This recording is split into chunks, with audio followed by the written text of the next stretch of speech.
Time for a physics problem. A helicopter flies horizontally with a ball hanging below it. And if you say, well, why is that helicopter carrying a ball? Well, that's just another problem that you need to create, right? Backstory. Make a backstory for this physics problem. That'd be fun. So the helicopter's flying, the ball's hanging down, not straight below because of there's an air resistance force on the ball. So the question is, if the helicopter's flying at 60 meters per second, the mass of the ball is 100 kilograms with a radius of 2 meters, and it has a drag coefficient of 0.47, what's that angle from the vertical axis? It's a good question. I like it. Okay, let's just get started. You know, the first thing you want to think about is this a kinematics problem, work energy problem, equilibrium problem, Newton's second law problem? And it seems that it's not work energy. We're not dealing with displacement. It's not kinematics. We're not dealing with changes in position. It's not equilibrium. It kind of actually is an equilibrium. But let's say it is an equilibrium. Let's use that. But it's still Newton's second law. So Newton's second law says, whoa, am I still on? What happened?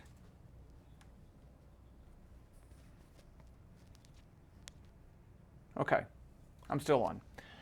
Newton's second law says that the net force is equal to mass times acceleration. Now, let's do that for this ball right here. What's the acceleration? Well, if it's flying at a constant speed, it's 0. So that's fine. But it has forces acting on it. In this case, there are 3 forces acting on the ball. So let's draw a force diagram for the ball. There's my ball. I definitely have a downward gravitational force, mg. I have the string interacting with the ball, so it's pulling this way. And those forces by themselves could not add up to a 0 vector. They cannot be in equilibrium with these 2 forces.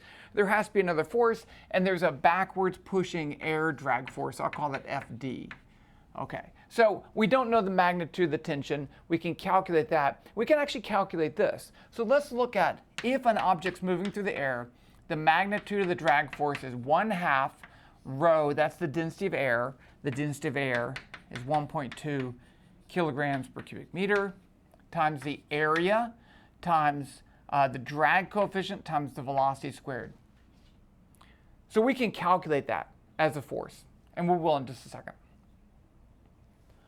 But the question is, if I want to find that angle, so I'm going to have to break this into an x and y components. Let's call this the x direction and this the y direction. If we do that, then we only have one force that's not in either the x or the y direction, so that's kind of nice. If you think about this, if I know that angle theta, I know that this angle is theta, right? Because those are opposite angles for a bisecting line. I can't remember what the name of that rule was, but it's something like that. Okay, so there's my force diagram. Let's go ahead and say the force is in the x direction and the y direction. So F net in the x direction is going to be equal to a component of the tension. So here is the horizontal component of that tension. Notice that that's the opposite side for that angle, so we're going to use sine. So this is going to be equal to T sine theta. And it just goes to show you that x component's not cosine, y component's not sine. You have to look at the problem. And then I have this drag force in the negative x direction, so minus Ft, and that equals 0. Now, I do know that, but I don't know theta and I don't know t. So I already have 2 things I don't know. If you have 2 things you don't know, you need 2 equations. So let's get the second equation. F net in the y direction is going to be equal to the vertical component of that tension. Let's draw that in a different color. Purple, which is right there. And so that's the adjacent side of that angle, so we're going to use cosine. So it's going to be equal to T cosine theta, and then I have the weight in the negative y direction, negative mg. Okay, again, I have 2 things I don't know. I don't know t, don't know t. Don't know theta, don't know theta. 2 equations, 2 unknowns. How do you solve 2 equations, 2 unknowns? Well, you solve one of these equations for one thing and substitute it into the other. I'm actually going to I know it'll work better this way, so I'm going to do it. I'm going to solve this for t. So it's going to be t cosine theta equals mg, or t equals mg over cosine theta. Now I can plug that into this expression, and I get mg over cosine theta times sine theta. and I'm going to add that to the other side, equals FD. Now, why did I do that? Because now I have sine divided by cosine, and sine divided by cosine is tangent. So I can simplify it a little bit. And I don't like any of the cotangent, cosecant, I don't use that stuff. mg tangent theta is FD.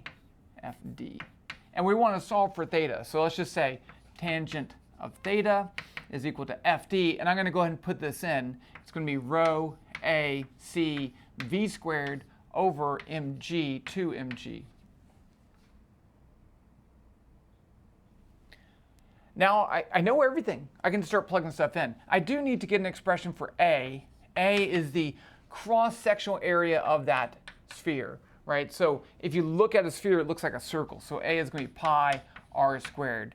So tangent theta is going to be 1.2 times pi times r, which is 2, squared, times c, 0.47, times v squared, 60, over 2 times 100 times 9.8.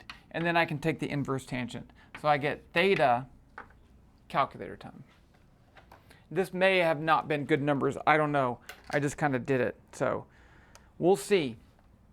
1.2 pi, 2 squared is 4, 0.47, 60 squared is 3,600, right? Yeah. And then 2 divided by 100 divided by 9.8 divided by, and then I'm going to take the inverse tangent. I think I picked poor numbers for sure. A tangent, 85 degrees.